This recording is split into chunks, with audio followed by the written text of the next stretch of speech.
तर आई बहिणीवरनं अपशब्द वापरले असतील तर दिलगिरी व्यक्त करतो असं वक्तव्य मनोज जरांगे यांनी केलेलं आहे। मुख्यमंत्री आणि उपमुख्यमंत्र्यांची त्यांनी माफी सुद्धा मागितलेली आहे। आरोप करताय, मात्र 2 दिवसापूर्वी बोलताना तुम्ही फडणवीसांबद्दल शिवराळ भाषा वापरली होती, शिवीगाळ सुद्धा केली होती। त्याबद्दल तुमचं आजचं मत काय? नाही नाही, मी काय शिवीगाळ केली त्यांना वैयक्तिक?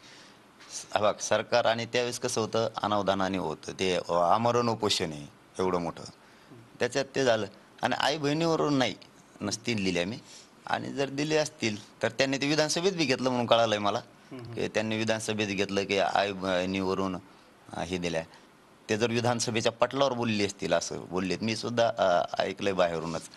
काय मी ते आई बहिणीहून बोलून जर त्यांना लागलं असेल तेवढ्या शब्दाबद्दल फक्त, आणि शिंदे साहेबाला पण ते शब्द मी मागे घेतो, त्यात काय दिलगिरी व्यक्त करतो। आई बहिणीपेक्षा मोठं काय आम्हाला, छत्रपतींचे विचार चालवणार आहेत आम्ही, तर आई बहिणीच्या बद्दल तोंडातून शब्द अनावधानाने गेले असेल तर 100% ते शब्द मागे घेतो, दिलगिरी व्यक्त करतो त्याच्याबद्दल।